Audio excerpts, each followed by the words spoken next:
a comenzar esta segunda parte de la presentación para hablar ahora sí del filtro de Kalman. Antes de entrar de lleno a la deducción de las ecuaciones, quiero comentar un poco sobre cómo mediante modelos recursivos podemos representar sistemas dinámicos, sistemas que tienen memoria, como suele ocurrir con los sistemas que trabajamos en control, ¿no? Las ecuaciones de estado son modelos dinámicos con memoria. Y voy a tomar este ejemplo simple porque me viene bien para luego extenderlo ya a lo que va a ser el filtro de Kalman. Ok, entonces vamos a comenzar. Nada más confírmeme si se ve y se escucha perfectamente. Sí, doctor, todo en orden, se escucha y se ve bien. Sí, se ve bien. Gracias. Bueno, imaginemos que queremos promediar un conjunto de números. Vamos a suponer que son n números, los cuales no los tenemos todos desde el comienzo, sino que nos van llegando secuencialmente en el tiempo. Por ejemplo, imagínense promediar las calificaciones parciales de un estudiante que va obteniendo a lo largo de las 7 unidades que tiene el curso. Al término de la primera unidad tenemos disponible una calificación y ya con eso podríamos tener un promedio parcial. Llega la segunda unidad o la segunda competencia, como lo llaman ahora, y tenemos una segunda calificación y con eso quisiéramos actualizar el promedio que tenía anteriormente.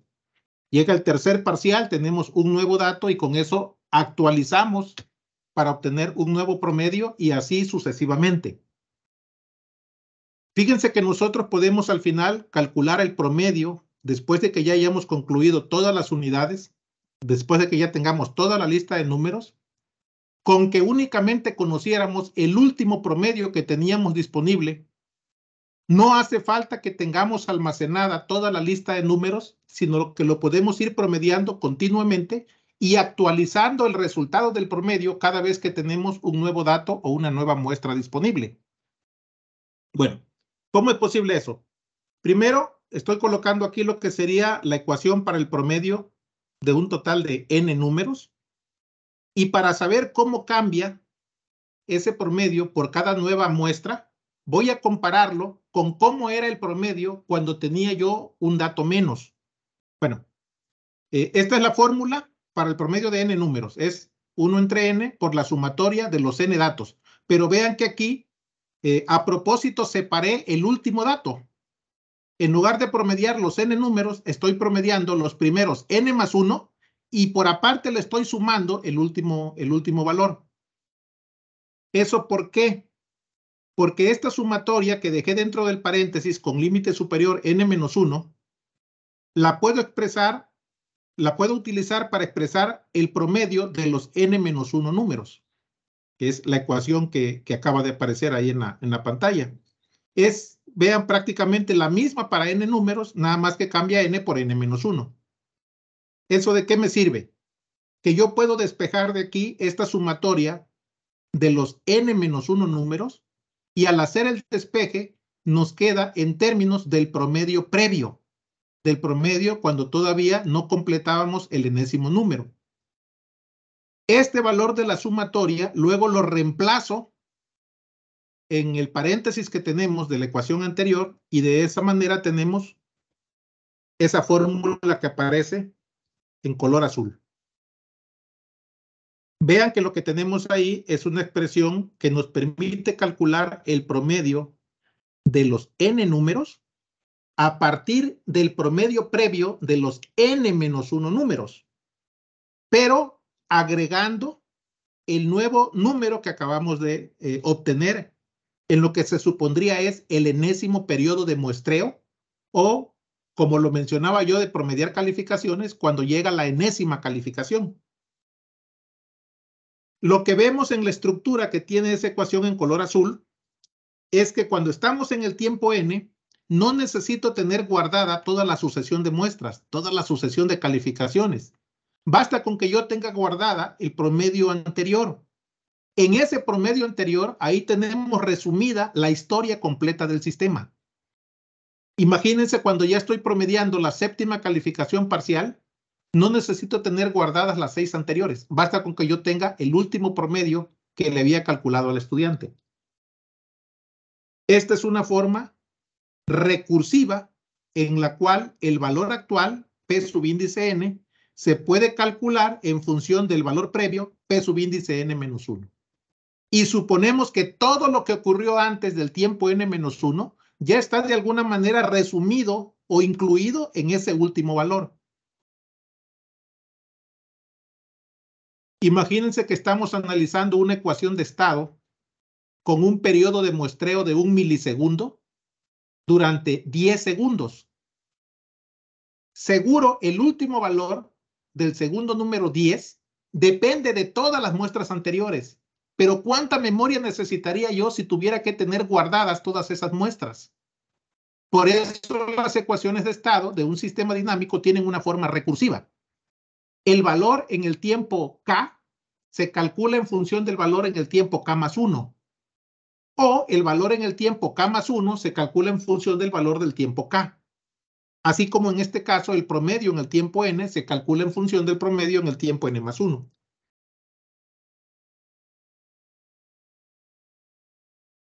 Ese promediador lo he codificado en una función de MATLAB, bueno, en una clase de MATLAB. Yo soy un poco adicto a la programación orientada a objetos, entonces lo creé como una clase. Las clases tienen propiedades que son las variables y también tienen métodos que son las funciones de la clase. Para un promediador, ¿qué cosa necesitaría yo tener guardado? Necesitaría yo tener guardado el promedio previo y necesitaría yo saber también cuántos valores anteriores han sido promediados. Eso queda aquí almacenado en la variable P y en la variable N de este promediador. Son las propiedades que almacenan de alguna manera las variables que necesita el sistema para poder calcular el valor siguiente. Entonces, P es el promedio anterior. Y cuando actualiza el promedio, ahí mismo se va a reemplazar el nuevo promedio. Bueno, aparece aquí una función que se llama promediador, igual que la clase, se llama constructor, cuyo único propósito es inicializar las variables en el momento que uno construya un promediador.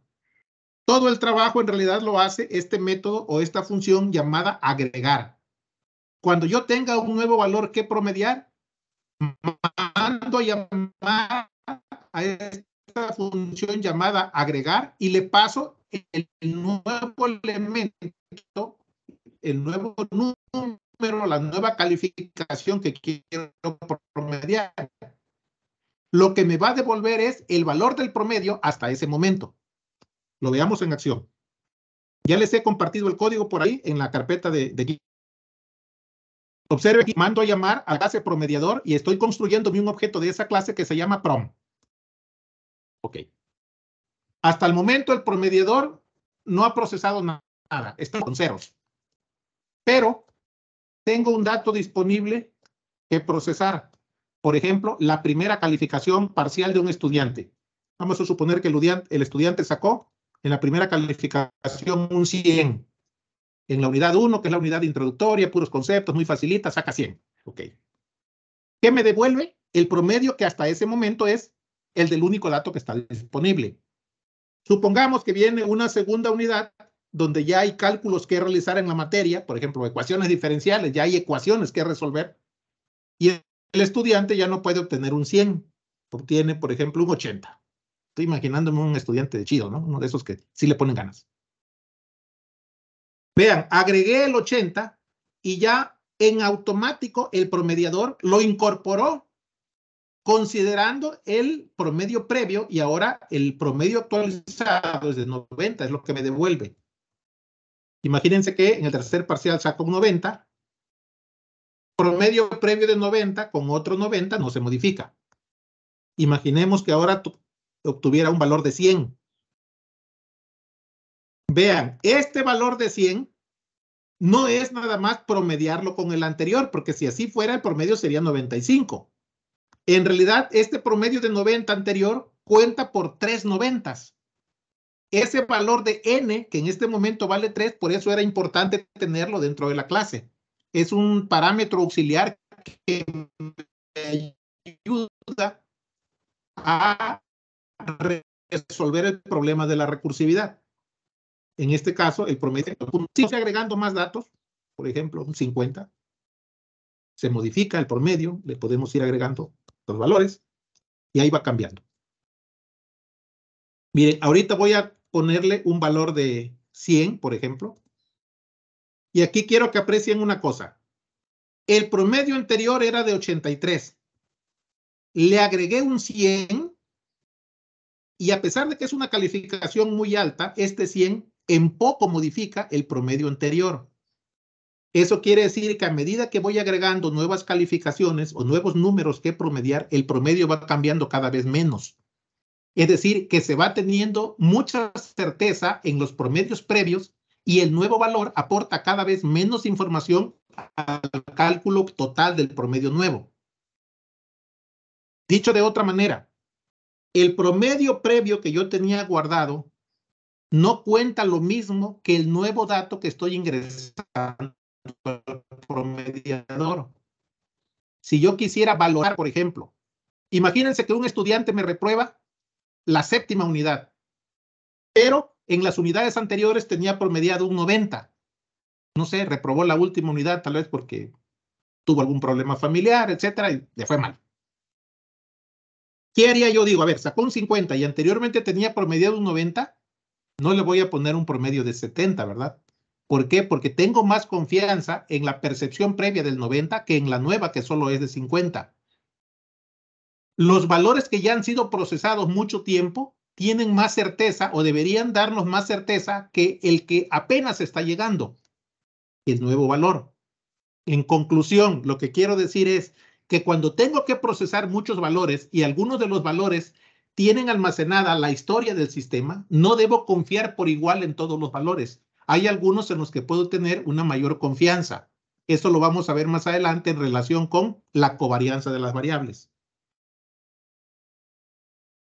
Entonces, ahí está. Quiero mostrarles aquí una aplicación de ese promediador. Con esto nos estamos aproximando al concepto de filtro de Kalman. Imagínense ese ejercicio mental.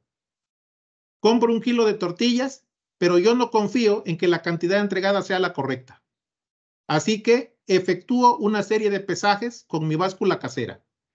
Para eso tomo una serie de mediciones. Para que vayamos metiendo al tiempo como variable, imagínense que tomo una medición cada minuto. Y los valores que están ahí en la tabla son los que voy registrando con mi báscula propia. El valor que aparece en color azul es lo que el vendedor de la tortillería manifestó que era el peso del producto vendido, 1 kilogramo exacto. Tomé la primera medida y encontré que eran 980 gramos. La segunda medida, 972. La tercera medida, 973. Aquí incrementó un poco. La cuarta medida, 970. La quinta, 967. Y así va cambiando. ¿Qué es lo que pasa? Que cada vez que tomo una nueva medida con mi báscula, voy actualizando la percepción de que si el vendedor me dio el valor correcto o me estafó. A lo mejor con una sola medida que yo tome y que encuentre cierta discrepancia con el valor declarado por el vendedor, no con eso puedo yo decir, no, pues este es un tramposo. A lo mejor mi báscula por algún error de medición me dio una mala lectura, por algún ruido de medición, digamos. Pero si tomo una segunda lectura, una tercera, una cuarta, conforme el tiempo vaya transcurriendo, las lecturas que yo voy tomando van teniendo cada vez mayor peso y voy minimizando la importancia de la lectura que declaró el vendedor. Es decir, a medida que el tiempo transcurra, puedo ir confiando más en mis instrumentos de medida y desconfiando en la estimación inicial que yo tenía de ese peso del kilogramo de tortillas, entre comillas. Pregunta ahí, ¿cuál es la mejor estimación del peso, considerando el promedio acumulado después de 5 minutos? Bueno, aquí volví a copiar la ecuación del promediador. Nada más que hice un pequeño cambio. Al promedio más reciente, que sería el peso estimado de la tortilla, le llamé X gorro. Y a la lectura que estoy obteniendo de la báscula le llamé Z. La primera lectura sería Z1, la siguiente Z2, la siguiente Z3 y así sucesivamente. Y las nuevas estimaciones que voy obteniendo del peso de la tortilla serían X1, X2, X3, X4. Vean cómo a medida que el tiempo avanza, las estimaciones van cambiando. Y yo diría que mientras más mediciones tome, el promedio actualizado va teniendo cada vez más significado, se debe ir pareciendo cada vez más al verdadero valor del pesaje de ese kilo de tortillas. No sé si hasta ahí esta idea más o menos está clara. ZN es la medición. Hagamos la analogía con los sistemas físicos, con el control. Es la variable Y. Y X, gorro, es la variable de estado del sistema. Y N es el tiempo discretizado. Ahí tenemos 5 periodos de muestreo. El X0 igual a 1 sería la estimación inicial o la aproximación inicial con la que va a arrancar el observador. Y los valores sucesivos que vamos obteniendo en la X gorro son las estimaciones que deben ir siendo cada vez más certeras. Doctor, no sé si me doy a entender. Sí, doctor, entonces estoy entendiendo es que el valor verdadero debería ser 1, ¿cierto? Entonces por eso parto de 1. ¿Sí? Más bien es el valor declarado por el vendedor, que sería como nuestra estimación inicial, el valor con el que arrancamos el estimador o el observador. El valor verdadero, ¿cuál es? Ni me lo pregunten, nunca lo sabré. Para obtener el valor verdadero del pesaje del kilo de tortilla, tendría yo que realizar infinitas mediciones. Y al final de esas infinitas mediciones todavía me quedaría un factor de error, una cierta incertidumbre, que es la incertidumbre final, la incertidumbre en estado estable. Esa nunca la podemos reducir a cero. De aquí lo primero que tenemos que sacar como conclusión es que no podemos medir nunca el valor exacto de una variable. Siempre nos tenemos que conformar con una aproximación. Lo mejor que podemos hacer es refinar esa aproximación, pero nunca la reducimos a cero. Ok, pero entonces podría yo decir que lo que yo desearía es que el valor fuera 1, ¿ese es lo que yo desearía? No. Lo que yo desearía es que al final, conforme voy calculando nuevos promedios, convergiera al pesaje exacto del paquete de tortillas. ¿Y cuál es ese paquete exacto? No lo sé. En realidad nunca lo sabe uno, ¿no? Si yo voy a mi planta, la planta hidráulica de la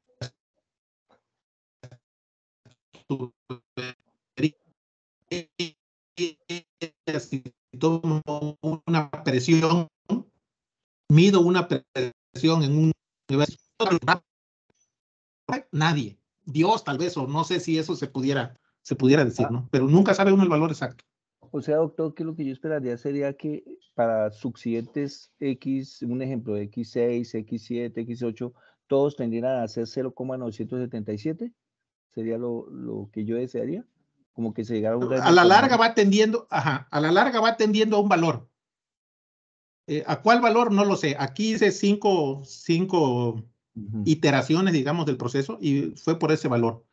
Desafortunadamente, en la práctica, uno no tiene una manera de contrastar cuál es el valor correcto.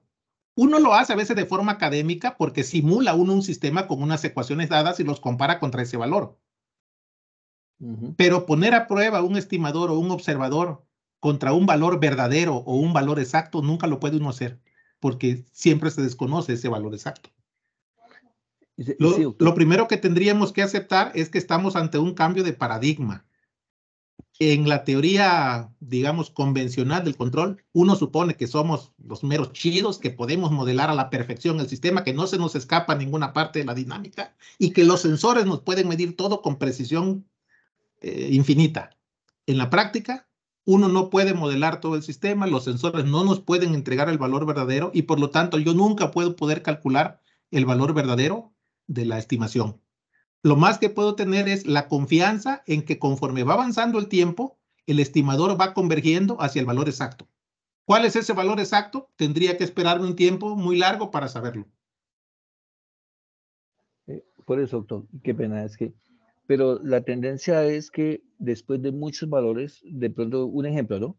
Que yo tuviera X6, X7, X8 y que yo, si yo logro llegar a poder estimar que X6, pongamos el 0,977 otra vez, X7 otra vez 0,97. O sea, lo que yo quiero es que la continuidad llegue a ser un régimen permanente, ¿sí? Eso sería lo que yo desearía. Sí, ok. Eso estaría bien en el enfoque, digamos, convencional del control, donde yo garantizo que un error tiende a cero porque una matriz tiene un eigenvalor negativo y si eso en un tiempo infinito ya tengo el valor bueno. Si asumimos que nuestra variable es aleatoria y que puede estar cambiando continuamente, nunca podría llegar a cero el error. Lo más que podemos confiar es en que va disminuyendo y que puede reducirse a un mínimo. De hecho, el objetivo del filtro de Kalman no es hacer que el error sea cero, es hacer que se minimice la varianza del error, o sea, la variabilidad. Ah, ok. Gracias. Ok, continúo. Hay una forma de expresar todo lo que pusimos antes del problema ese del kilogramo de tortillas, utilizando una notación estadística simplificada y un poco copiada del enfoque bayesiano, donde hablan de probabilidad a priori y probabilidad a posteriori. Acuérdense que en el enfoque de bayesiano, o del teorema de Bayes, uno tiene una estimación previa o una probabilidad a priori se llama, pero cuando recolectamos información nueva, la incorporamos y nuestro valor de probabilidad va cambiando. A medida que incorporamos más evidencia, nuestro resultado va siendo cada vez más certero, pero nunca podemos llegar a la certeza plena. Entonces, aquí está la ecuación del promediador, pero tratando de generalizar para cuando Zn, que es la nueva medida, es como la variable y de la ecuación de estado, y el peso promedio actual es el valor estimado de la variable de estado. Entonces lo que tenemos en esa ecuación es que el estimado del estado actual se puede conocer si ya conocemos una predicción previa del estado actual. La predicción previa podría ser, al inicio, el pesaje que el vendedor de tortillas declaró. Pero cuando ya avancé en el tiempo, mi estimación previa sería el pesaje que obtuve o el promedio que obtuve en el tiempo previo. Luego esa predicción del estado actual se corrige en el momento que tengo una nueva medición. A la nueva medición se le resta la predicción actual para tratar de sacar una especie de error. Ese error se multiplica por un factor y se le agrega a la predicción que yo tenía de ese estado. Y ya una vez la predicción anterior le agrego ese factor de corrección multiplicado por el error, lo incorporo para obtener el nuevo estimado. Entonces, tengo una predicción, pero me llega una medición, me llega nueva información, me llega una evidencia.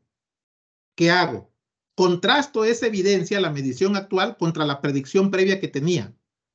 Como no van a coincidir, hay una pequeña discrepancia. Esa discrepancia la incorporo a la predicción actual, pero agregándole un factor, que ese factor determina como qué tanta importancia le voy a dar a la discrepancia que actualmente encontré.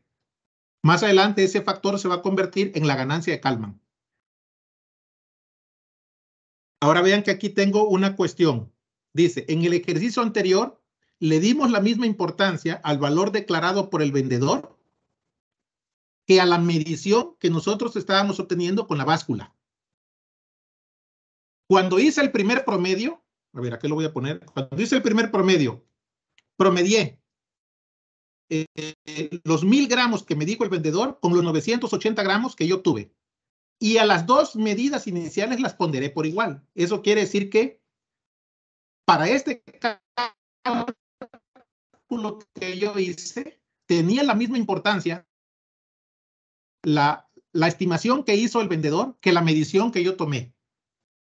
Y eso no me parece que sea sensato. ¿Por qué? Porque una gran cantidad de vendedores de tortilla, al menos aquí en mi barrio, en mi comunidad, son un poco trampositos, ¿no? Con tal de maximizar su ganancia, te entregan un poco menos de la cantidad por la que estás pagando.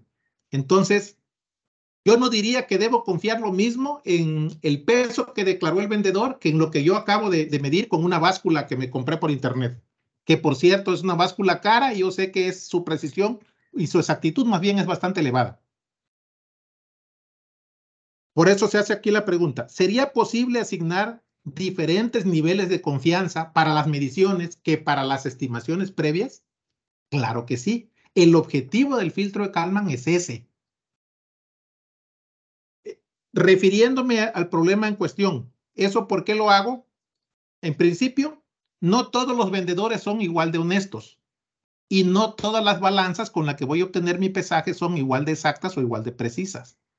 Entonces, si estoy en un problema donde mis mediciones, los pesajes de la tortilla son con una báscula corriente de 10 pesos, no debería yo confiar mucho en esa medición. Pero si lo hago con una báscula de mayor calidad, debería confiar más. Y no debería confiar lo mismo en un vendedor que yo conozco que es honesto, que en un vendedor de tortillas que yo conozco declaradamente como tramposo. Entonces, en alguna parte debe haber una manera de que nosotros ponderemos qué tanto confiamos en las estimaciones previas y qué tanto confiamos en la medición que nos está entregando nuestro instrumento de medida, nuestro sensor. Segundo punto. Bueno, regreso aquí a las tablas de mediciones. Si le echan un ojo así a vista de pájaro de estos datos, vean, las mediciones que yo tomé eran 980 al inicio. Fueron bajando, por ahí hubo un dato que un poco se elevó, pero al final la tendencia global es a disminuir. Después de 5 minutos, los 980 gramos ya eran 967 gramos. ¿Por qué pasa eso? Posiblemente porque el peso de la tortilla no es solamente el peso de la masa de maíz con la que se hace la tortilla, también es el peso del agua y la humedad que queda en la tortilla. Después de algún tiempo que yo tenga la tortilla a la intemperie, perdió humedad y por lo tanto perdió masa. Es decir, las mediciones que yo estoy tomando sucesivas del pesaje de la tortilla no toman en cuenta el hecho de que las variables podrían disminuir de forma sistemática por el propio sistema en donde está inmiscuido. Por eso aquí se hace el comentario que las mediciones sucesivas podrían disminuir porque las tortillas pierden humedad y en consecuencia van perdiendo peso. Se hace esa pregunta. ¿Sería posible incluir la dinámica de la pérdida de humedad para obtener predicciones más confiables? Imagínense que mediante una ecuación diferencial yo puedo calcular cuánta humedad va perdiendo la tortilla a lo largo del tiempo. Entonces, esa información la podría yo utilizar para mejorar todavía más mi predicción, para no depender solamente de los pesajes que estoy haciendo con la báscula. Entonces, aquí hay dos puntos. Por un lado, no todas las estimaciones valen lo mismo. Valen más aquellas que son más confiables. Segundo, no debo confiarme solamente de las mediciones. Si tengo información que me diga mediante alguna ecuación, mediante un modelo de estados, que me diga cómo se espera que cambie la variable, esa información la puedo utilizar para mejorar todavía más mi estimación. Hacia allá voy. Vamos a llegar ya pronto al filtro de Kalman. Mire, aquí está esa idea general representada en este esquema. El factor de ponderación, ya me atreví a ponerle el nombre de K y le puse un subíndice N. Esta ganancia, la ganancia K, es el factor por el que voy a ponderar la discrepancia que hay entre lo que tenía yo estimado previamente y la medición que estoy obteniendo. Esa diferencia, ese error se llama innovación. ¿Qué tanta importancia le voy a dar a la innovación para mejorar mi estimación? Va a depender de la ganancia. Y la ganancia no tiene que ser siempre la misma. Puede ir cambiando conforme el tiempo va aumentando. Por eso le puse aquí que la ganancia depende de N. Esta ganancia se va a convertir en la ganancia de Kalman más adelante, que es el equivalente a la ganancia L, que le llaman los autores, en el observador de Loenberger. Vean, aquí está en el dibujito, que primero estaba en un tiempo n-1. Con ese tiempo, con esos valores, las mediciones en el tiempo n-1, yo hice una predicción que es la X gorro de N dado N menos 1. Esa es la estimación previa. Pero, ¿qué pasa? Que en el tiempo N yo tomé una medida con mi báscula. Esa medida es ZN y la voy a utilizar para actualizar el estado. Ahora entonces voy a tener una estimación nueva. Es la que dice X gorro de N dado N. Es decir, es la nueva estimación en el tiempo N, considerando las medidas que ya se tomaron en ese tiempo N. Pero si tengo un modelo dinámico, por ejemplo, si yo sé con qué rapidez va perdiendo humedad la tortilla, yo podría anticipar cuánto pesaje podría tener la tortilla en el siguiente periodo de tiempo, resolviendo las ecuaciones diferenciales de ese modelo dinámico. Y entonces ya tendría yo una estimación X de N menos 1, perdón, X de N más 1, a partir de las mediciones del tiempo N, y aquí otra vez se repite el ciclo. En el tiempo N más 1 llegaría un nuevo pesaje, se actualiza el estado, se toma el modelo dinámico y se predice para N más 2. En N más 2 se obtiene un nuevo pesaje, se actualiza el estado, se toma la ecuación diferencial y se predice para N más 3 y así sucesivamente vamos avanzando en el tiempo. Entonces, hay dos cosas que debemos considerar. El modelo dinámico que me permite hacer predicciones para un tiempo posterior y luego las mediciones, en este caso de la báscula, que me permiten refinar o mejorar la predicción que habíamos hecho con las ecuaciones de estado, con el modelo dinámico. Esas dos etapas las vamos a encontrar en el filtro de Kalman. Con las ecuaciones del modelo dinámico, con las ecuaciones de estado, vamos a predecir lo que tendría de valor en el siguiente periodo. Pero como en ese periodo me llega una medición, esa medición la incorporo para refinar la predicción previa. Déjenme mostrarles con el problema del carrito que mencionaba yo al inicio. ¿Se acuerdan que planteé? Si conozco la velocidad del carrito y su posición inicial, ¿sé dónde se encuentra? Con certeza no. Pero imagínense que en el tiempo K más 1, yo tengo una estimación de que el carrito se encuentra en cierta posición. En una posición que la represento como X gorro de K más 1. ¿Ahí está realmente el carro? No, no lo sé ni lo puedo saber nunca, pero esa es mi mejor estimación.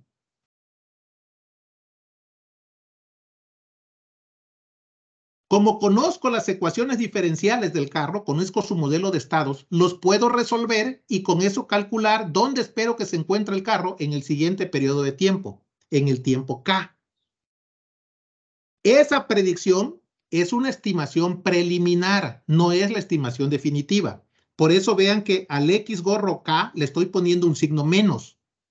Es lo que en estadística se llama una estimación a priori.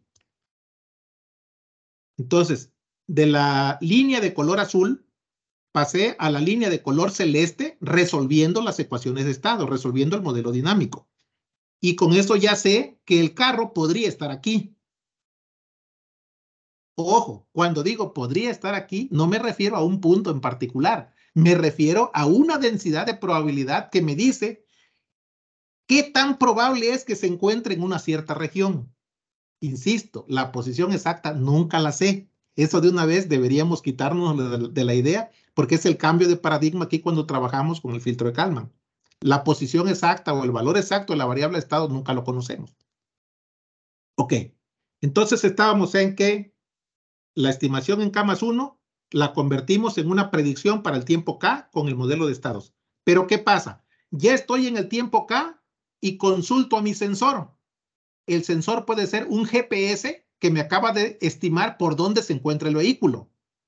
Entonces ya tengo una medición. Esa medición es lo que voy a llamar YK. Es el equivalente a la ZK en el caso del problema de la tortilla. Aquí le estoy llamando YK para que coincida con la notación que usamos en modelos de estados. Entonces, la ecuación de estado predice que debería estar en la gaussiana celeste, pero la medición de mis sensores me dice que se encuentra en la gaussiana de color rojo. ¿Y qué pasa? ¿A quién le creo?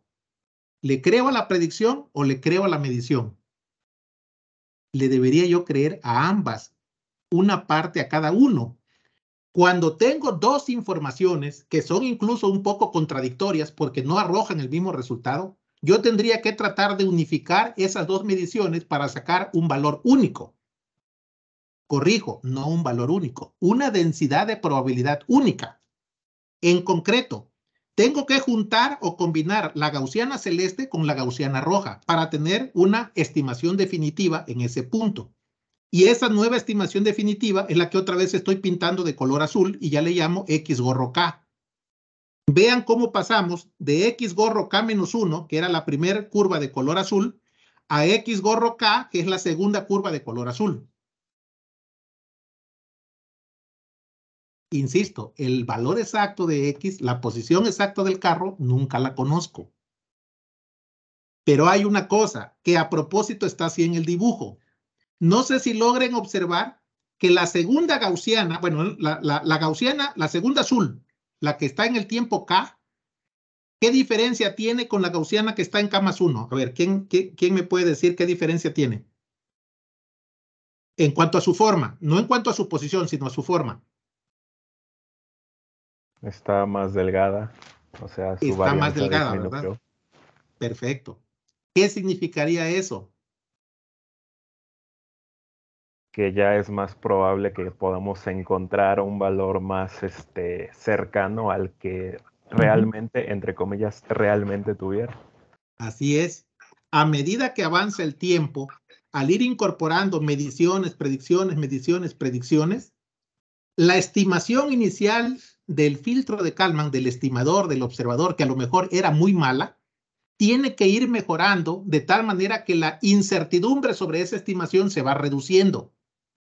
Lo que esperaríamos de forma ideal es que después de muchas iteraciones, esa gaussiana se convirtiera prácticamente en un impulso. Una gaussiana muy, muy alta y muy, muy angosta, lo que significaría una estimación muy, muy certera, pero nunca totalmente exacta. Eso significa que nuestro estimador converge a la estimación correcta, ¿verdad? El hecho de que las gaussianas se vayan haciendo cada vez más angostas. No pueden hacerse completamente un impulso. Tendrían que ser un delta de Dirac en una posición. Siempre van a quedar a lo mejor delgaditas las gaussianas, pero ahí van a estar como gaussianas. Siempre van a tener una cierta anchura. Lo que quiere decir no es que yo no conozca el valor exacto. Lo que quiere decir es que yo no tengo la exactitud plena de que ese es el valor correcto. Siempre me queda una cierta incertidumbre.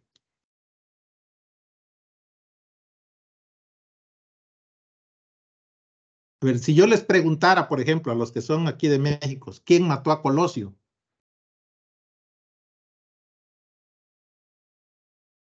Eso no ¿Qué se puede podrían decir, decir? están grabando la sesión. Al principio, habían muchas hipótesis, muchas teorías, y cuando cualquiera hubiera hecho alguna afirmación, era poco creíble. Después de que pasó el tiempo, todas las teorías convergen más o menos a una misma. No quiere decir que ya sepamos la verdad, pero cada vez tenemos más certeza de que esa especulación de quién lo mató es la correcta. Hay menos incertidumbre, pero nunca sabremos la verdad, en pocas palabras. Qué contradictorio esto, ¿no? Bueno, no sé contradictorio, pero a esto es a lo que tenemos que acostumbrarnos a convivir en el ámbito del control. Bueno, regreso aquí con las mediciones. Ya que estaba yo hablando de nuevo de gaussianas y gaussianas. Regresemos a hablar de las gaussianas. Las gaussianas tienen un pico en su parte central que es su valor esperado, es su media. Digamos que es el valor más probable de ocurrir. Y si calculamos su valor esperado, pues ahí está. No en todas el valor esperado está en el centro, en la gaussiana sí. ¿Qué tan ancha sea la gaussiana? Es lo que determina la incertidumbre.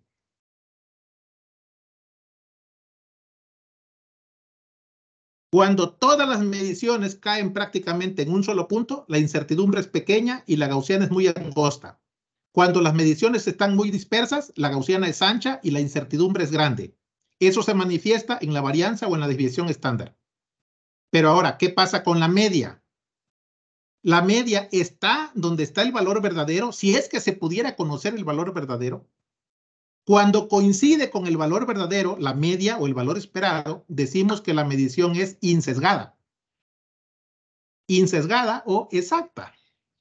La discrepancia que hay entre el valor verdadero y el valor esperado se llama sesgo. Bias en inglés. Lo que quisiéramos es que cuando diseñemos un estimador, las estimaciones que nos arroje ese filtro de Kalman, por ejemplo, sean insesgadas. Aunque haya cierta incertidumbre, aunque la gaussiana sea angosta o un poco ancha, su centro coincidiera con el valor verdadero. Eso esperamos, aunque nunca podamos conocer el valor verdadero. Cuando el valor verdadero, sea lo que sea que signifique esto, coincide con el valor esperado, se dice que la estimación es insesgada.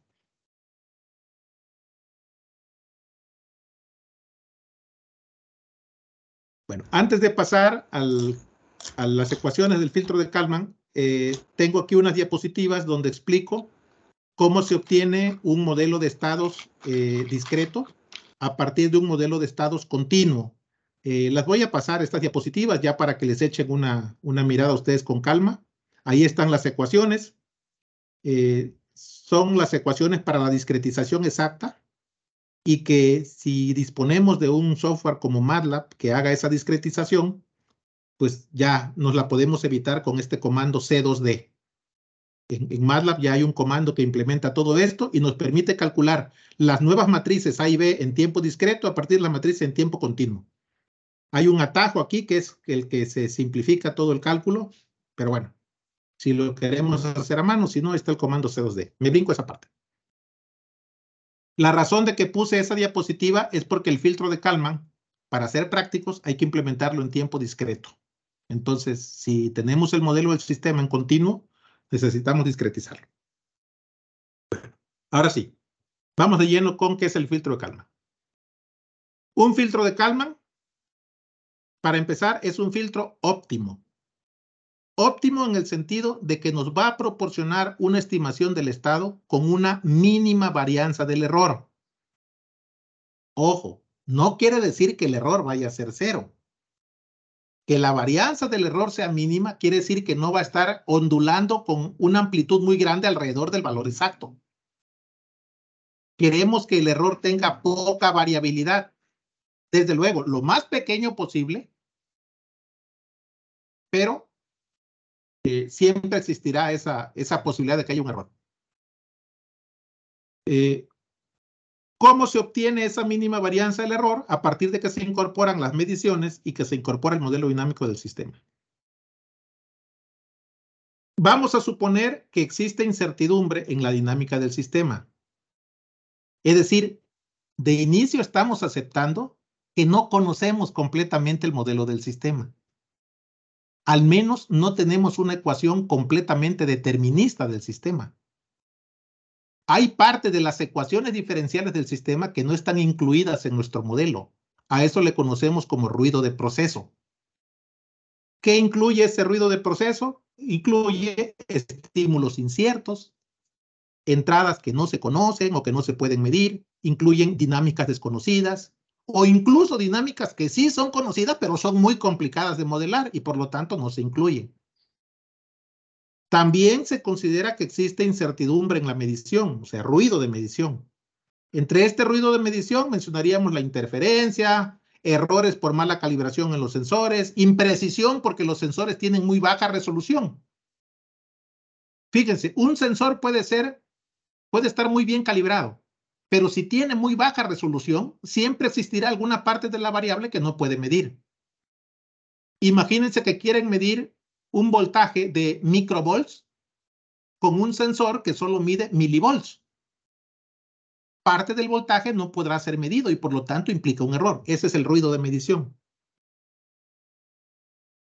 Para la deducción del filtro de Kalman, de las ecuaciones, se asume que los ruidos son blancos y que tienen media cero. El hecho de que sean blancos y significa que si le pudiéramos hacer un análisis en el dominio de la frecuencia, todas las frecuencias aparecerían por igual. y que además no estarían correlacionadas las señales de ruido en el tiempo. Es decir, que el ruido en el tiempo t igual a 1 no tiene nada que ver con el ruido en el tiempo t igual a 2, ni tiene nada que ver con el ruido en el tiempo t igual a 3. Es decir, el ruido en un instante específico de tiempo no tiene ninguna relación con los ruidos en los tiempos previos, ¿no? El nombre de blanco es, les decía yo, porque su espectro es plano, se dice, ¿no? Es como la luz blanca. La luz blanca se llama blanca cuando tiene todas las longitudes de onda del espectro visible. Si le dibujáramos su espectro de potencia para las diferentes longitudes de onda, se vería plano, si fuera perfectamente blanca. Bueno, un ruido blanco es lo mismo. Si le hacemos un análisis con Fourier, su espectro se vería igual para todas las componentes.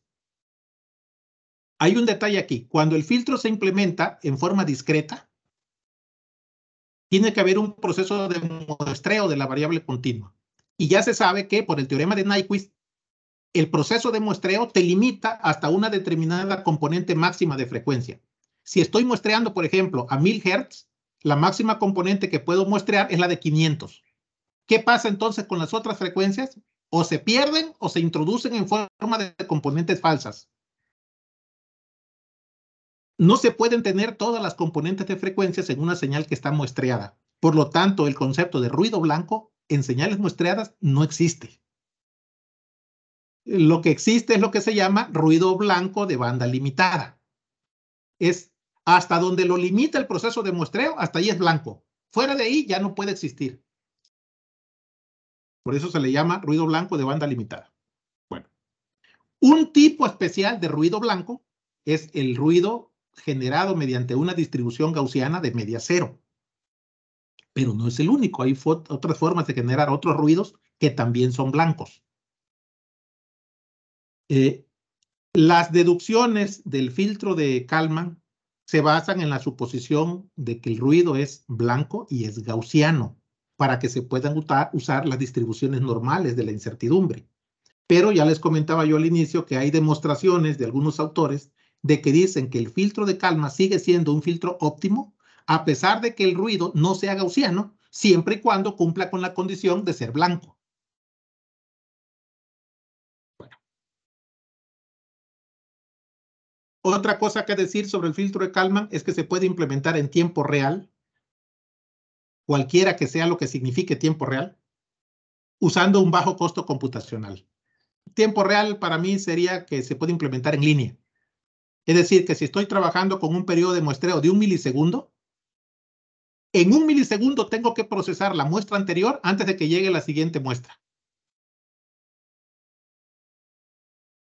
Muy bien. Ayer lo comentaba el profesor Ronay, es la matemática involucrada, es simple aritmética de matrices que uno puede implementar hasta en una tarjeta Arduino, ¿no? Con pocos recursos computacionales. Bueno, vamos con la matemática. Primero, el filtro de Kalman se dice que es un estimador insesgado. Insesgado, unbiased se escribe, ¿no? ¿Por qué es insesgado? Bueno, en términos probabilísticos. Imagínense que X es el estado que quiero estimar y X gorro es la estimación que yo tengo.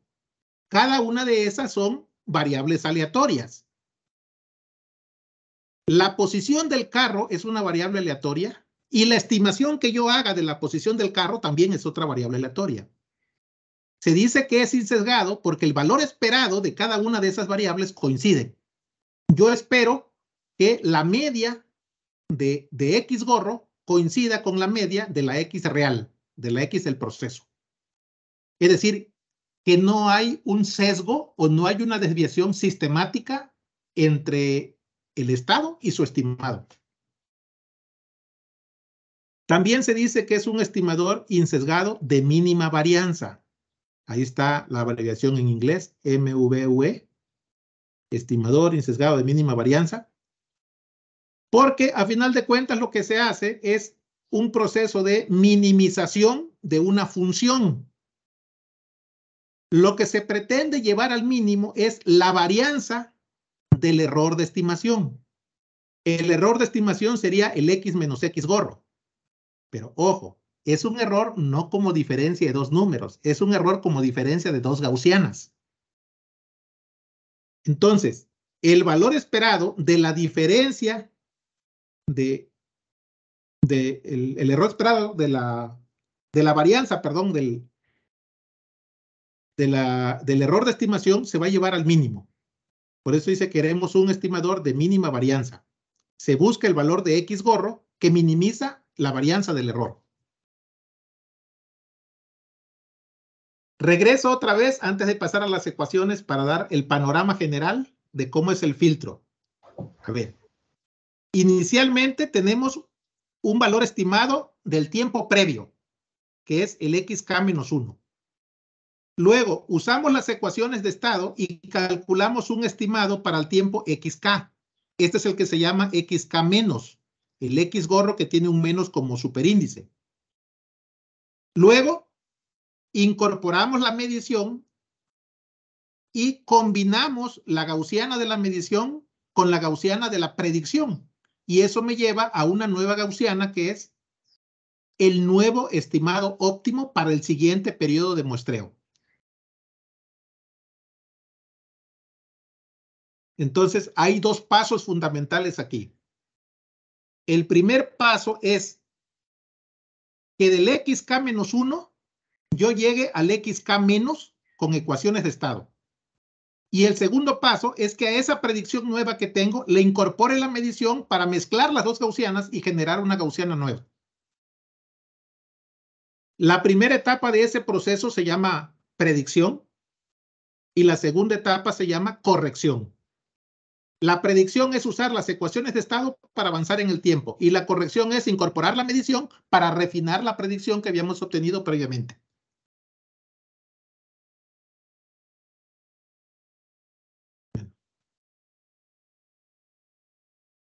Alerta de que truene su cabeza, ¿no? Empiezo con la matemática.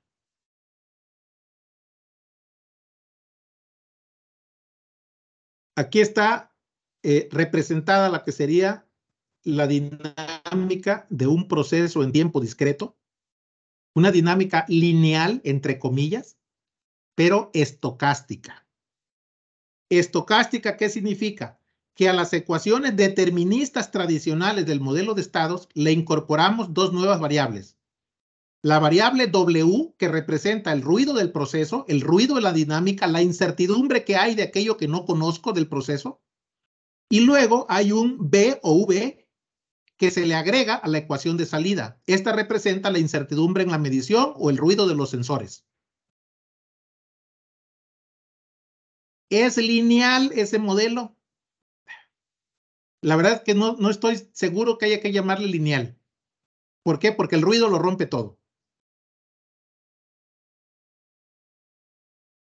Vamos a suponer que tanto W como B o V son blancos y son gaussianos. ¿Eso qué significa? Que el valor esperado de W es 0. Es ruido de media 0, pues. Y además que no está correlacionado en el tiempo.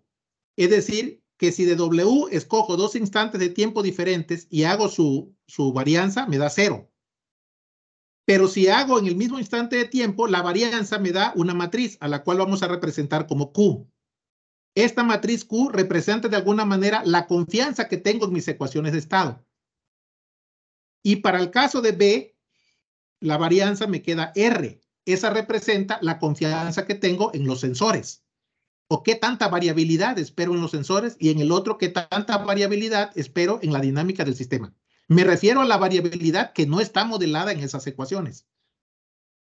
También se supone que el ruido del proceso y el ruido de medición no están correlacionados entre sí. Es decir, que su covarianza vale 0. Vale 0 para cualquier instante de tiempo.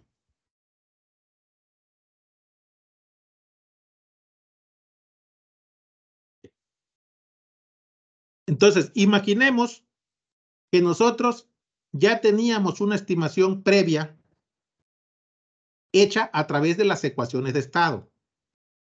Esa estimación previa le llamamos X gorro con un menos. pero en ese momento me llega una medición de los sensores. Está disponible la medición Y. Entonces vamos a actualizar la estimación. ¿Cómo la actualizamos? Tomamos aquí la innovación, que es la que dice Y menos C por X, y la multiplicamos por el factor de ganancia, K, que le llamamos ganancia de Kalman. Y con eso nos da la estimación ya actualizada o corregida. Este proceso que estoy explicando aquí normalmente se implementa en las subrutinas de los paquetes de software mediante un método llamado correct. Por eso le puse aquí ese nombre, actualización con la medición o etapa de corrección.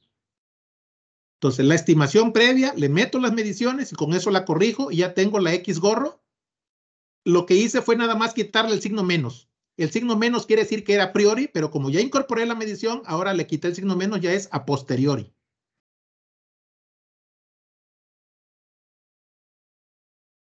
Esta es la forma en que se definiría la incertidumbre de la estimación. La incertidumbre de la estimación es el valor esperado de la varianza del error.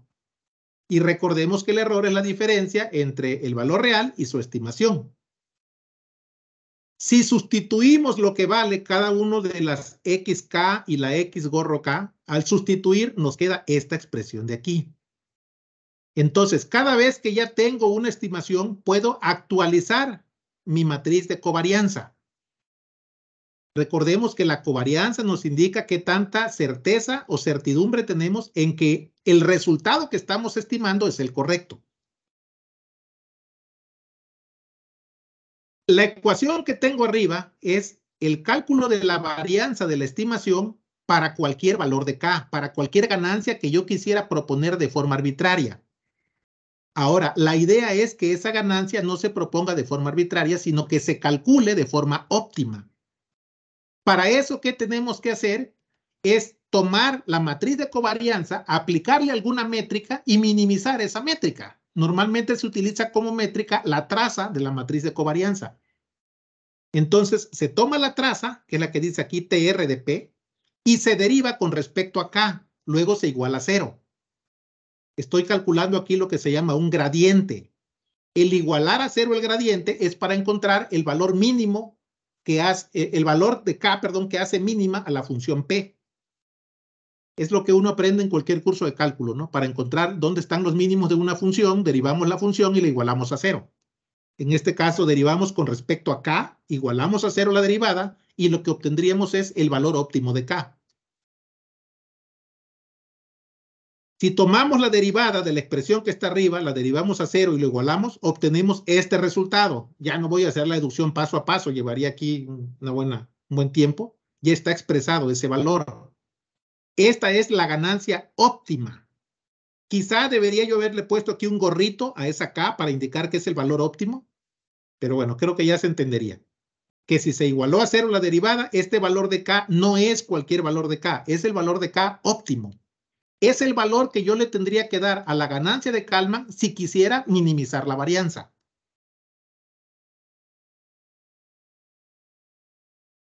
Y ahora, ¿esa K para qué me va a servir? Para lo mismo que nos serviría, por ejemplo, la ganancia de Luenberger, la ganancia L del observador de Luenberger. Es lo mismo, simplemente es otra forma de obtenerla. En el método del observador de Luenberger, ¿qué es lo que hacen? Proponen unos eigenvalores para la matriz nueva, los mandan al semiplano izquierdo y luego resuelven la ecuación de los eigenvalores nuevos. En este caso no se hace de esa manera. Yo no tengo que proponer dónde quiero los eigenvalores. Dejo que la ecuación de Kalman me lo calcule de tal manera que con el resultado la varianza del error se minimice.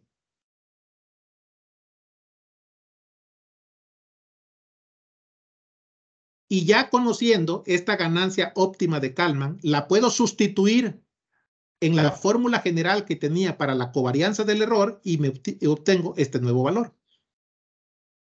Entonces, en cada paso de tiempo voy a ir recalculando la ganancia de Kalman y voy a ir actualizando también la estimación de esa varianza. La idea es que conforme el tiempo va avanzando, esa varianza del error vaya haciéndose cada vez más pequeña. Digamos que va tendiendo a 0. En realidad, lo que va tendiendo a 0 es la traza de esa matriz, porque es una matriz. seguramente no va a llegar a 0, pero sí se va a reducir a un valor mínimo. Esta fórmula de Kalman me garantiza que el valor al que llega la covarianza tiene la mínima traza. O sea que el error se hizo lo más pequeño posible. Ahora, entonces ya estoy en el instante 5, por ejemplo. Ya estoy en K igual a 5 o en T igual a 5. Y ahora todavía no me ha llegado la sexta muestra. Pero como tengo la ecuación de estado, antes de que me llegue la sexta muestra, yo podría anticiparme a precalcular el valor esperado para el instante T igual a 6. ¿Cómo? Tomo las ecuaciones de estado, las resuelvo avanzando un paso en el tiempo y con eso tengo una nueva estimación para el siguiente periodo de tiempo. Esa sería la X K más 1 con signo menos. Es la predicción para el siguiente periodo de tiempo. ¿De dónde sale? Pues de resolver la ecuación de estado. Hay un nuevo error. Aquí está cómo quedaría el nuevo error en términos de la matriz A. Podemos recalcular la matriz de covarianza. Ahora se llama P menos. Aquí está ya simplificado en términos de A y de Q, que es la matriz que determina la incertidumbre de la dinámica del sistema. Y para cerrar el ciclo, simplemente el nuevo valor al que llegamos, el K más 1, se convierte en el nuevo instante en cuestión. Es decir, hacemos que K más 1 se convierta en K y regresa el ciclo. Como estaba dividido en varias diapositivas, es difícil que hayan seguido esa secuencia de operaciones, pero aquí está resumido el algoritmo en ese diagrama de flujo. Entonces, imagínense, tengo que calcular la posición de un carrito. ¿Conozco algo sobre dónde se encuentra el carrito? De forma exacta no, pero tengo alguna idea. Esa la voy a especificar como X0 menos. ¿Y qué debo hacer con X0 menos? Cuando tenga alguna medición del carrito, por ejemplo, de un GPS o de odometría, le quito el menos y ya tengo el X0 gorro, que es el que está saliendo aquí de este bloque. ¿Sí? Este X0 gorro donde está mi manita ahí.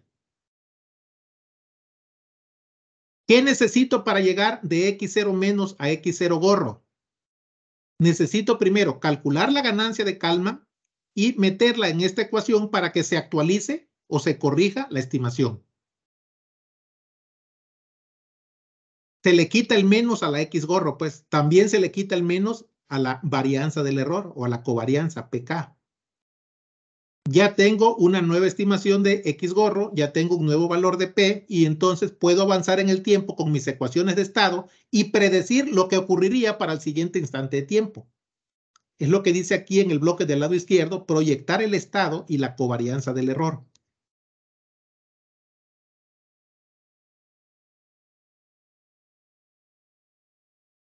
Y se repite el ciclo. Lo que ahorita era K más 1 se convierte en K y regreso.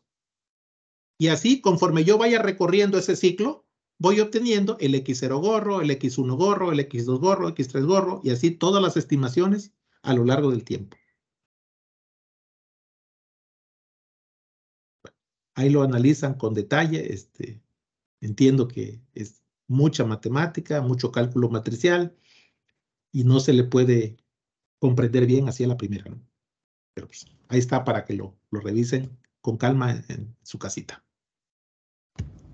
Doctor, una pregunta. Sí, adelante. En la diapositiva número 32 mencionabas que el gradiente de la traza es igual a 0 y entonces vamos a encontrar el mínimo. Pero, ¿cómo estamos seguros de que esa función es convexa?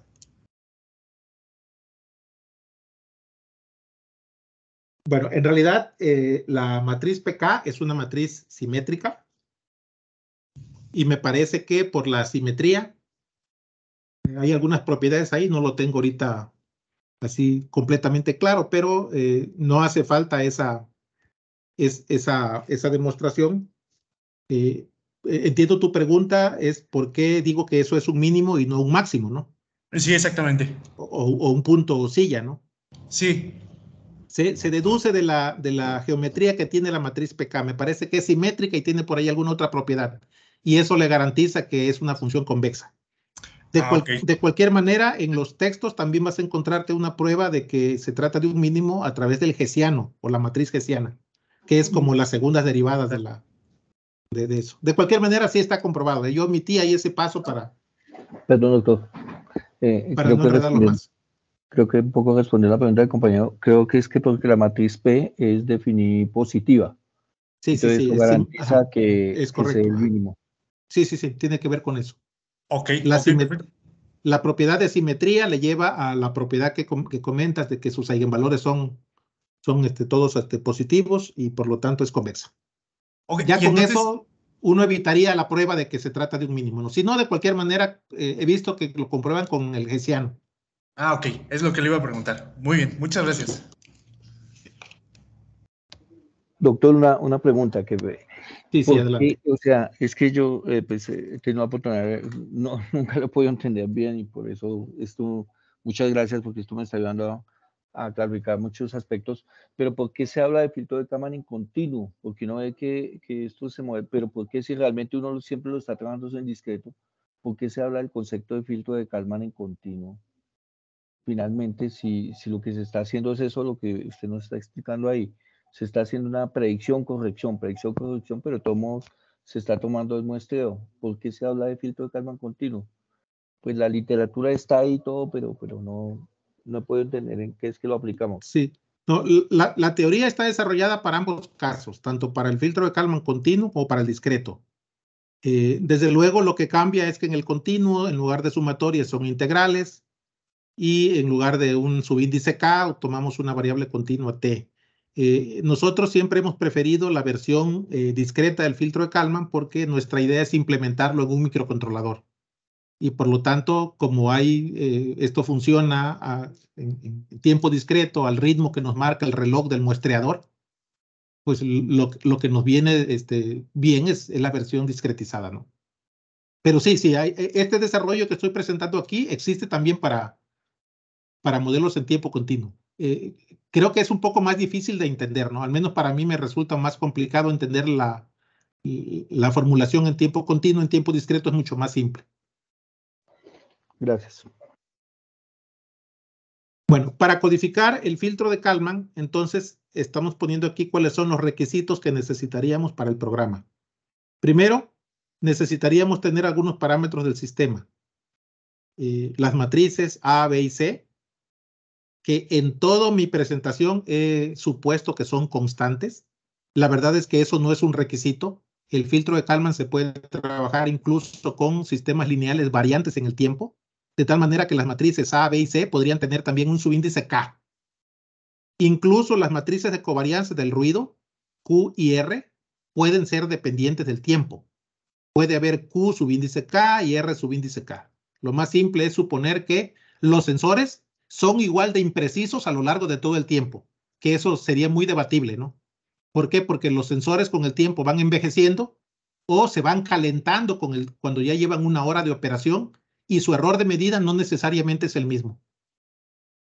Entonces, aquí eso no lo he considerado, ¿no? Estoy suponiendo que A, B, C, Q y R son constantes y no dependen del tiempo. También necesitaríamos conocer el periodo de muestreo y necesitaríamos tener estimaciones iniciales. Es decir, ¿con qué valor queremos que arranque nuestro observador? ¿Cuál sería la estimación inicial? Perdón, aquí en la diapositiva olvidé ponerle un gorrito a la X0. Ahí se lo pueden ustedes poner manualmente. Es X0 gorro con signo menos. Es la estimación que nosotros tenemos de por dónde creemos que está el carrito en el comienzo. ¿O es la estimación de cuánto creo que pesa el kilo de tortillas que me vendieron en la tortillería? A lo mejor no tengo mucha confianza en que si me dicen que es un kilo de tortillas, realmente sea un kilo, pero como no tengo otro parámetro, lo voy a tomar como estimación inicial. Precisamente P0 menos sería qué tanta confianza tengo en esa estimación. Es decir, es la incertidumbre que hay para ese valor inicial, para esa estimación inicial. Y luego, cuando ya esté corriendo el algoritmo, en cada paso de tiempo tenemos que ir proporcionando los valores de la entrada, la UK, y los valores de los sensores, las mediciones de los sensores, que son las YK. Para hacer juego, para hacer la analogía con la manera en que se programan en algunas bibliotecas de paquetes de software que ya existen por ahí en Internet, yo mantuve estos nombres para las subrutinas. La que toma la estimación previa y genera la nueva estimación incorporando la medición, le llamé correct. Y cuando ya tengo la estimación definitiva para un tiempo y quiero anticiparme al siguiente tiempo prediciendo con el modelo de estados, la subrutina se llama predict. Entonces siempre voy a tener una corrección, una predicción. Si ya terminé mis cálculos en el tiempo 10, me anticipo al tiempo 11 prediciendo. Si ya estoy en el tiempo 11, me llegó una nueva medida, entonces la corrijo con correct. Ya terminé en el tiempo 11, ahora me voy a anticipar al tiempo 12, predigo. Me llegó la medición del tiempo 12, la corrijo. Ya tengo concluido el tiempo 12, me voy al tiempo 13, predigo, corrijo, predigo, corrijo y así. Voy avanzando en el tiempo. Al inicio necesito alguna subrutina para inicializar el estado y la varianza del estado a partir de los datos que proporcione el usuario. Y si el usuario no me proporciona ninguna estimación, yo tengo que asignarle ahí algún valor para que no quede vacía esa variable, ¿no? Les compartí este código en el archivo kalmanfilter.m. Es un código propio. Básicamente lo que tengo colectado aquí es lo que tienen las diapositivas anteriores, pero en una metodología orientada a objetos. No lo he compartido en el repositorio de MathWorks porque no me ha dado tiempo de ponerle ahí su documentación, sus comandos de ayuda y todo, pero pues ya está completo. Al comando Kalman Filter, cuando construyo mi filtro de Kalman, le paso lo que ya decíamos, las matrices del modelo de estados, las matrices de incertidumbre y el periodo de muestreo. El periodo de muestreo, ¿por qué lo paso? Porque miren, si el usuario ya conoce en ese momento las matrices en tiempo discreto, ya no tendría que proporcionar el periodo de muestreo, únicamente pasaría 5 parámetros, A, B, C, Q y R. Pero si me pasa un sexto parámetro, el programa va a asumir que ese sexto parámetro es el periodo de muestreo y que lo necesito para discretizar las matrices que seguramente me las está pasando en modo continuo. Por eso aquí hace una comparación, dice, si te pasaron más de 5 argumentos, el sexto es el periodo de muestreo.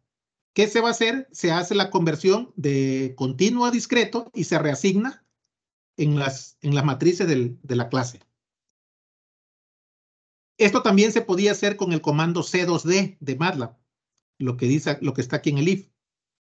Pero el problema es que el comando C2D depende del toolbox de control.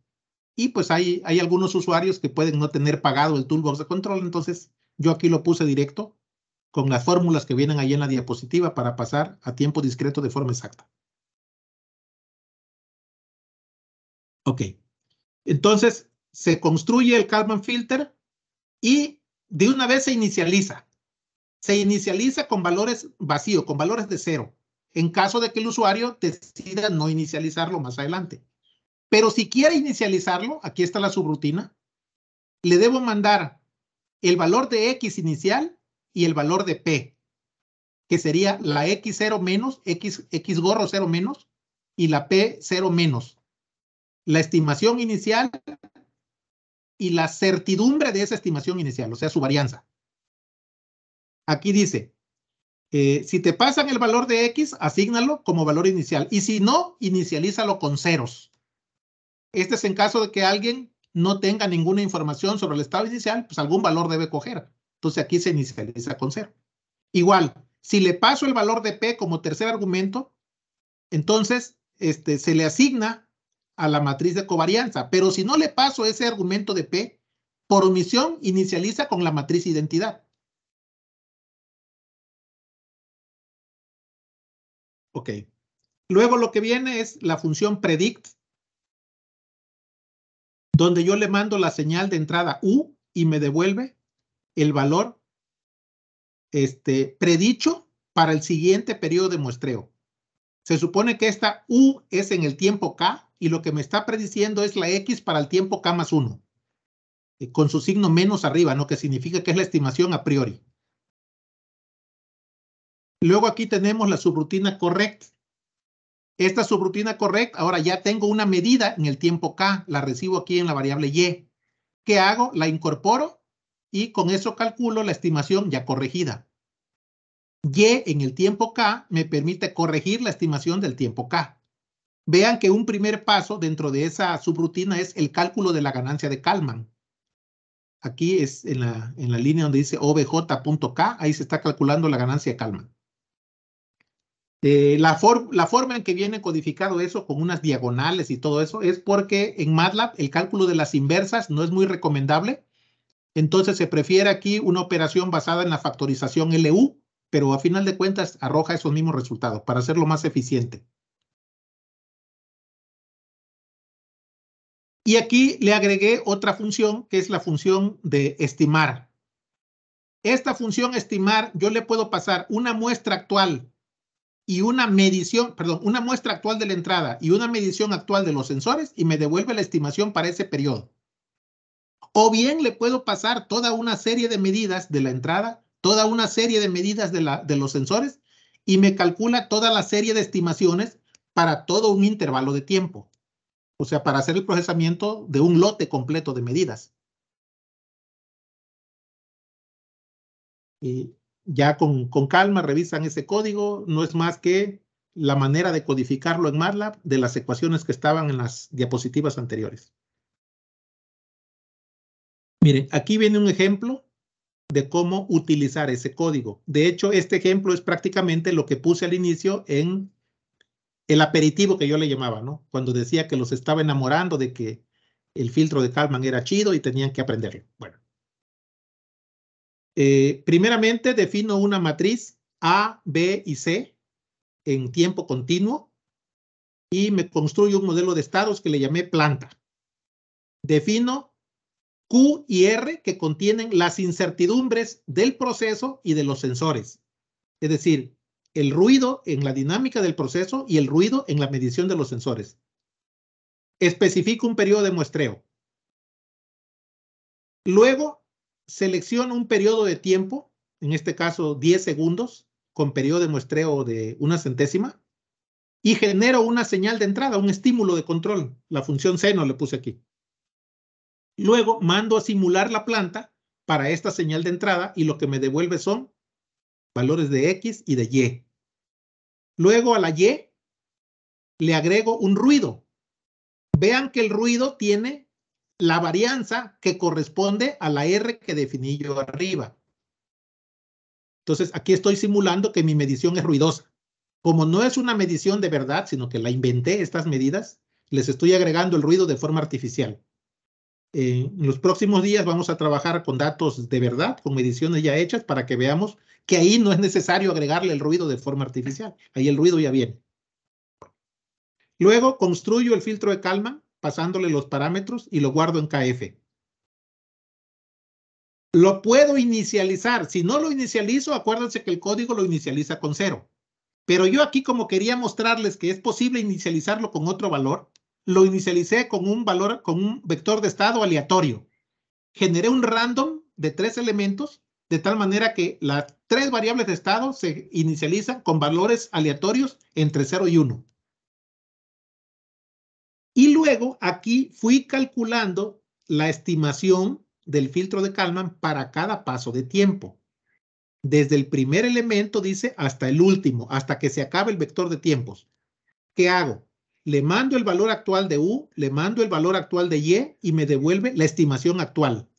Y todo eso en un ciclo for para rellenar las 1000 muestras que va a tener el arreglo X. ¿Por qué lo hice de esta forma? Porque quería yo mostrarles que el procesamiento se puede hacer paso a paso. Es decir, por cada paso de tiempo se puede ir recalculando. Pero la verdad es que en este caso, que yo ya tenía guardadas todas las muestras, las podía yo haber procesado por lotes.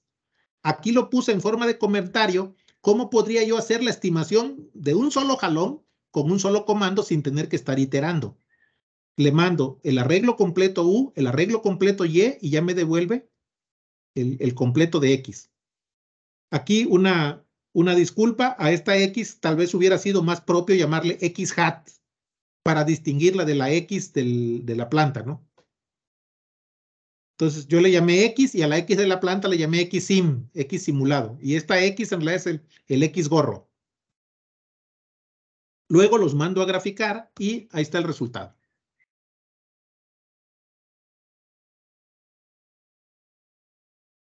No recuerdo si este código está por ahí en los archivos .m, pero prácticamente es el mismo del aperitivo. Bueno, ya casi termino, unos 2 minutitos más.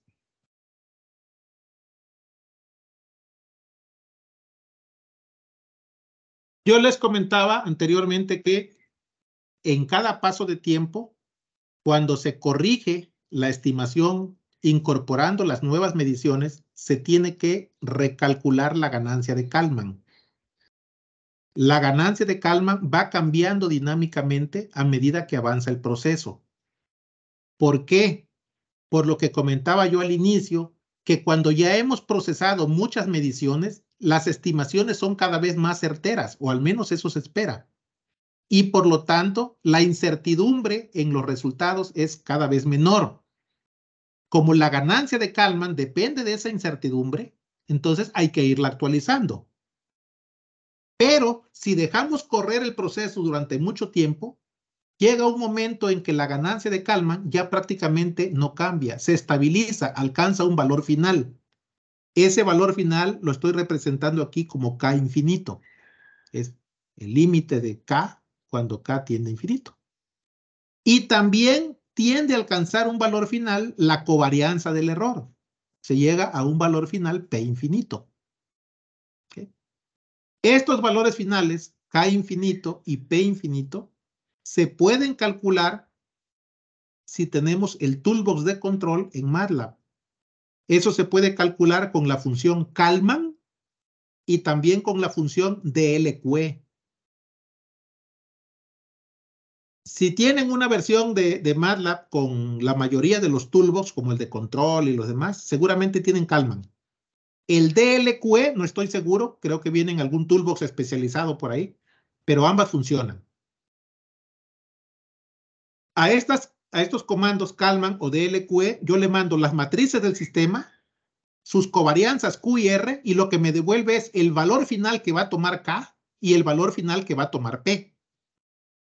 Normalmente en aplicaciones de control, lo que se hace es que esos valores finales de K y P se toman como un mismo valor a lo largo de todo el proceso, para aligerar los cálculos y no tener que estarlo actualizando iteración por iteración.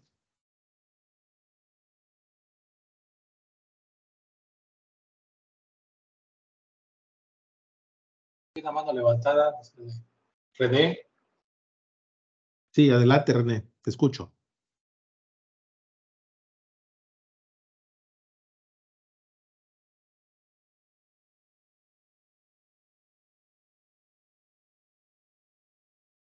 Creo que ya se retiró.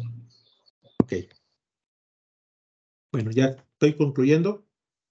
Teníamos programado terminar a la 1, ¿verdad, doctor Runay? Sí. Ok. Entonces, ya con eso vamos a concluir. Aquí viene en la siguiente diapositiva cómo podemos hacer el cálculo de esas ganancias con los comandos de MATLAB que les decía, el comando Kalman. Básicamente lo que le paso es el modelo de la planta, las matrices Q y R, lo que me devuelve es la ganancia final, K infinito, la P final, P infinito, que aquí les llamo nada más K y P, y también me devuelve el estimador ya como modelo dinámico. Hagan de cuenta que lo que estoy guardando aquí en la última línea de código como estimador es como una especie de planta, pero que va a tener como entrada adicional la medición del sensor. ¿Para qué? Para que ese estimador ya lo pueda yo implementar, por ejemplo, en Simulink o en propio código de MATLAB, para que yo le meta la señal ruidosa y ya me esté dando directamente la salida filtrada. Aquí está el ejemplo de cómo se utilizó.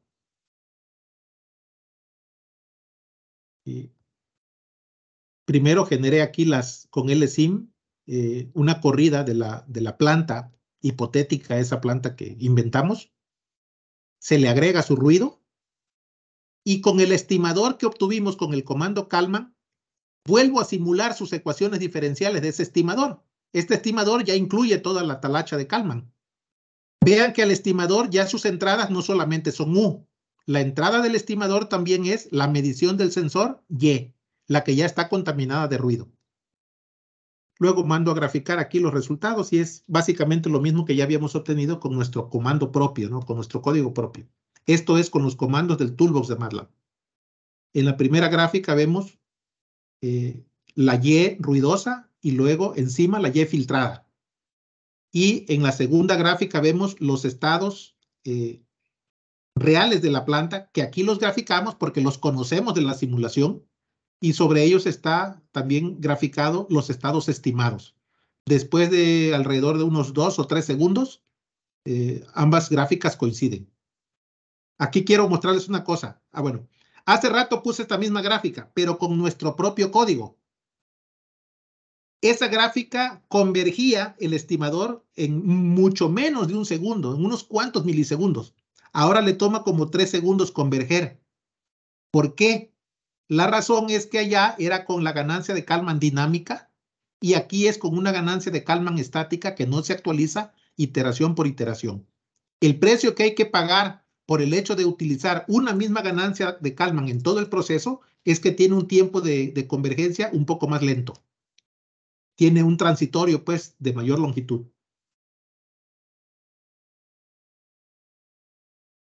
Y pues bueno, con eso concluiríamos. Ya mañana vemos este ejercicio, cómo se haría con Simulink. Por lo pronto nos quedamos hasta aquí. Solamente para escuchar sus preguntas si alguien tiene algún comentario o alguna duda sobre esta última parte. Doctor, bueno, yo solo quería comentar que de las gráficas anteriores lo que cambió es también la condición inicial.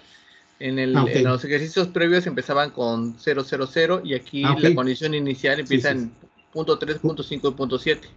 Sí, puede ser. También eso tiene que ver, tiene razón.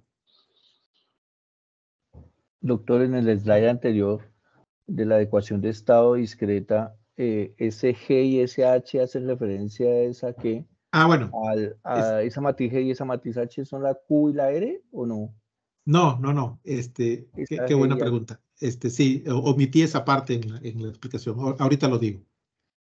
En las veces anteriores que había utilizado el modelo estocástico de la planta, a la XK más 1 le había yo agregado directamente el WK. Pero vean que aquí para coincidir con la notación que usa MATLAB, la WK la acoplan a la dinámica a través de una matriz G. Anteriormente yo no tenía esta matriz G. Es equivalente a decir que sí la tenía, pero que su valor era la matriz identidad. Entonces, cuando la matriz no sea la identidad, aquí yo le puedo poner cualquier otra forma en la que el ruido de proceso se acople a las ecuaciones de estado con algo distinto a la identidad. Esto estaría la matriz G. Incluso vean que en el Toolbox de MATLAB consideran la posibilidad que ese ruido de proceso también afecte directamente a la medición y se acopla con ella a través de una matriz llamada H. Y bueno, la matriz D, que también puede existir, ser diferente de 0.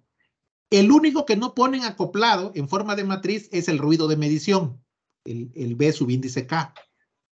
Por el hecho de que están presentes estas nuevas matrices G y H, vean que al momento de declarar la planta como modelo de estados, la matriz de la entrada, que anteriormente solamente era U, ahora pasa a ser U adjuntada con W. Perdón, el vector de entrada anteriormente era solo U, ahora es U y W. Por lo tanto, la matriz que la multiplica es la unión de B y G, que es la que aparece aquí como nueva matriz B.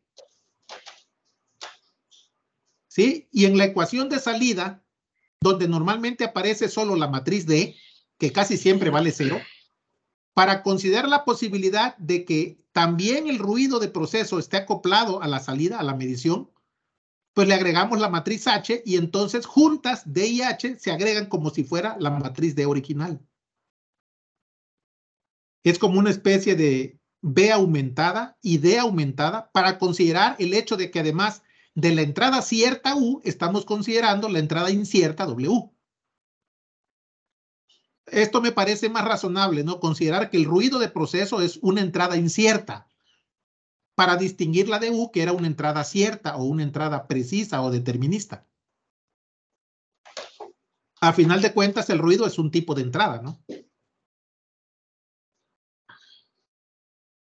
Por eso vean que cuando aquí declaré la planta con el comando SS, la matriz A entra directa como estaba, pero las matrices, la matriz B se complementó con G y la matriz D se complementó con H.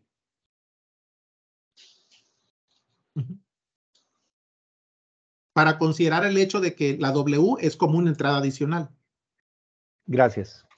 Y la matriz Q y la matriz R son las que están asociadas es al modelo del observador del filtro, ¿cierto? Es correcto, así es. Gracias. Q es la que representa la incertidumbre o la desconfianza que tengo en la dinámica modelada en la ecuación de estado. Y R, la incertidumbre o desconfianza que tengo en la medición que me entrega el sensor. Ok, gracias, doctor. Q es una matriz diagonal. R también es una matriz diagonal, pero aquí parece un escalar porque como nada más hay una sola medición, un solo sensor en este ejemplo, puede quedar como un escalar.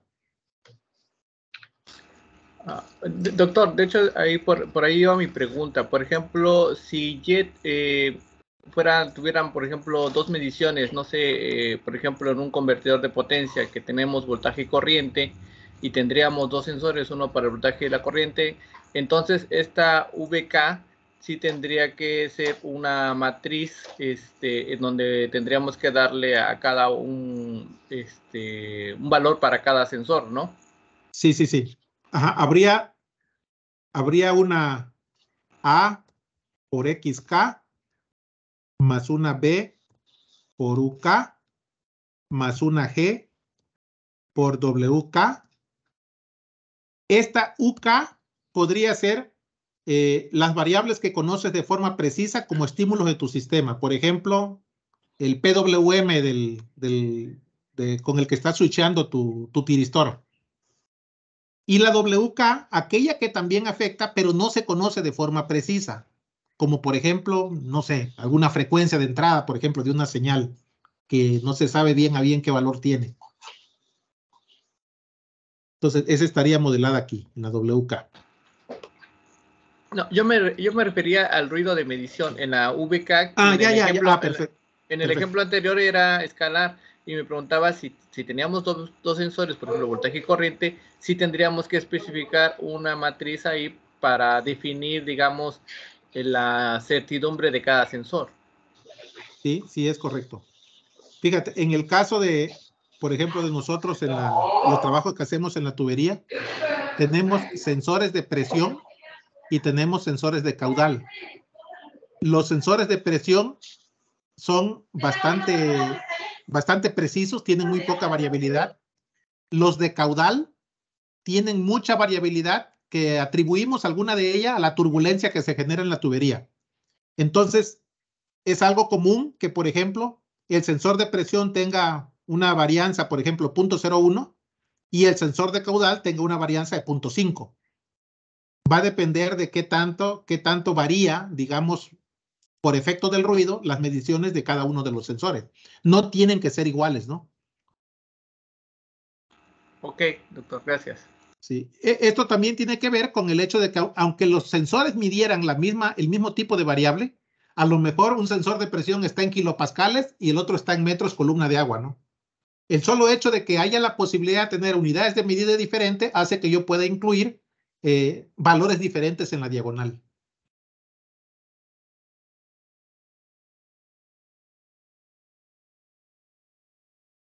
Y no sé si hay algún otro comentario. Por ahí Juan José tiene levantada la mano. Adelante.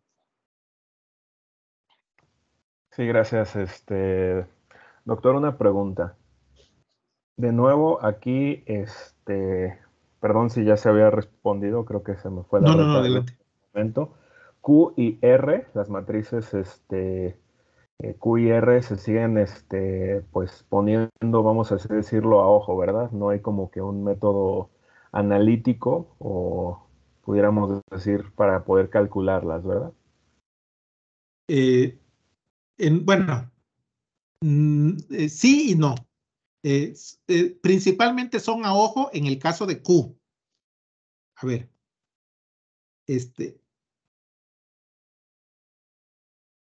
voy a imaginarme que hay un modelo de tercer orden y que entonces hay 3 variables de estado. En la matriz Q tendría yo que proponer 3 varianzas, uno para cada variable de estado. Pero no son las varianzas de las variables de estado como tal, son las varianzas de sus derivadas. En el caso continuo, o la varianza del xk más 1 en el caso discreto. No sobre todas las variables de estado tengo la misma incertidumbre. A ver, imagínate un modelo dinámico de voy a poner uno más sencillo, no de un motor de corriente directa. En un motor de corriente directa normalmente las variables de estado son la corriente y la velocidad angular. Y tengo una ecuación de estado donde me dice cuánto vale la derivada de la corriente. La derivada de la corriente estaría en función de la inductancia del circuito, tal. ¿Y qué tanta confianza tengo en que la derivada de la corriente solo esté determinada por la derivada de la corriente en el inductor y no por algún otro elemento que a lo mejor omití al modelarlo? Si yo sé que hay efectos adicionales que seguramente omití en el modelo, que son considerables, pero como no los conozco o son muy complejos, no los quise agregar, pero sí soy consciente de que están presentes en la dinámica y que afectan a los estados, entonces los voy a agregar aquí, esos efectos. Esta sería la incertidumbre que tengo en que la derivada de la corriente del motor sea la correcta. Ahora, voy a la derivada de la velocidad angular. La derivada de la velocidad angular, ¿de qué depende? Depende del torque, depende de la fricción, depende de la fuerza contraelectromotriz. ¿Y será que solo depende de eso? ¿No habrá algún efecto adicional que yo esté omitiendo? Si yo tuviera la plena seguridad de que no hay ningún otro efecto, que de la velocidad angular no tengo ninguna duda, entonces yo aquí le podría poner un valor muy chiquito a esa varianza. En el caso de la Q, digamos que son asignados de forma un tanto arbitraria, pero no necesariamente aleatoria. ¿Por qué? Porque aunque sea arbitraria, yo sé que una de ellas es más incierta que la otra y entonces las pondero diferente. Sin embargo, en el caso de la R, aquí sí tengo una forma práctica de decidirlo. Imagínate que tengo 2 sensores, un sensor de corriente y un sensor de velocidad angular. ¿Con qué tanta precisión puede medir un sensor de corriente? No sé. Hago circular una corriente constante con una fuente de corriente constante perfectamente regulada y lo mido con mi sensor. Ese sensor va a registrar unas variaciones a pesar de que la corriente sea constante. A esas variaciones le saco su varianza con un comando estadístico y esa covarianza la coloco aquí. ¿Sí? Ahora bien, mi otra medición es la velocidad angular. ¿Con qué la estoy midiendo? No, pues con un tacómetro. O con un encoder que viene acoplado con un sistema de adquisición de datos y lo convierte en una velocidad. ¿Qué tan precisa es esa medición? No, pues no es muy precisa. Yo sé que tiene una resolución cuando mucho de 0.1 radián por segundo y más allá de esa no puede medir con precisión. Entonces aquí sí hay un gran error, entonces lo agrego en este otro parámetro. ¿Cómo lo podría yo hacer? Lo hago girar a velocidad constante y luego tomo medidas sucesivas y les calculo su varianza. Esa varianza es la que estoy colocando aquí. Entonces, como para concluir esa pregunta, las varianzas de la R que se asocian a la medición de los sensores, sí las podemos al menos estimar un poco de forma experimental o incluso la podemos tomar del datasheet que nos arroja el fabricante. porque cuando yo compro un sensor, ya el fabricante me dice más o menos qué resolución tiene, con qué exactitud va a ser la medida, y de ahí puedo ya tenerme alguna idea de qué valores colocar en la diagonal de esa matriz.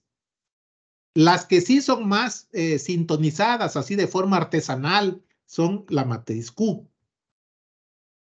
De cualquier manera, sí es importante tomar en cuenta que no es completamente arbitrario. Sí tenemos que escoger valores, de ser posibles, de distinto valor, cuando sepamos que no todas las variables de estado tienen la misma incertidumbre al momento de modelarlas. Ok, muchísimas gracias.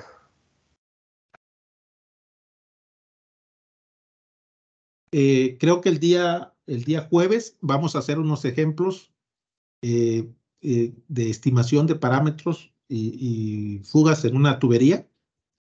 Y entonces voy a tomar aquí unas muestras que ya tenemos, unas capturas de datos de la tubería, y ahí pondremos el ejemplo de cómo extraer el valor de la R.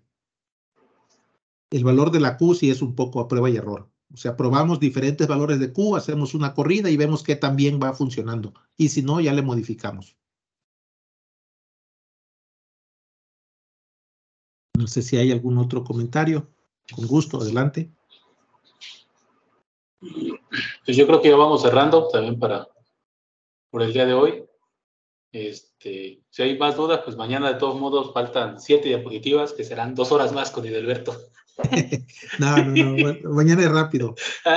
Ya el doctor Ronay les agregó ahí unas tareas, hay que... No, pero hay la que tarea pues ya hacerlas. no vale, porque pues es bueno, la tarea 2 sí, ¿no?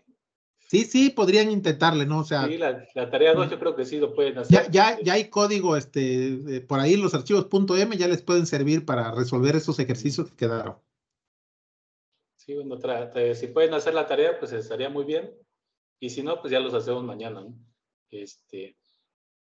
Pues así está la agenda. Mañana concluyo esta parte que quedó pendiente de cómo procesar las mediciones ruidosas con Kalman utilizando Simulink, y luego ver cómo podemos utilizar ese estimador de Kalman para filtrar señales que son obtenidas de un sensor cuando no hay un modelo de por medio, ¿no? O sea, imagínense, estamos midiendo una temperatura y no tenemos mucha idea sobre la dinámica de la temperatura, pero si hay señal, hay que intentar filtrarla, ¿no? Entonces, a eso me refería yo ahí en la diapositiva que dice filtrado de señales sin modelo.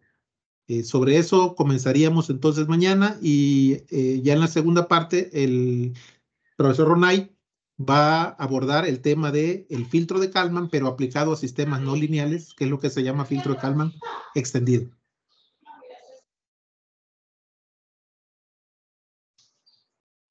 Pues nada, entonces con eso concluimos la grabación. Si no tienen alguna pregunta, muchas gracias. Dejamos hasta aquí por el día de hoy. Cualquier cosa, también estoy al pendiente. Ahí el primer día el doctor Ronay puso nuestros correos. También nos pueden contactar por correo o por las redes sociales, incluso para cualquier duda ya fuera del curso, ¿no? Les agradezco el favor de su atención. Cuídense.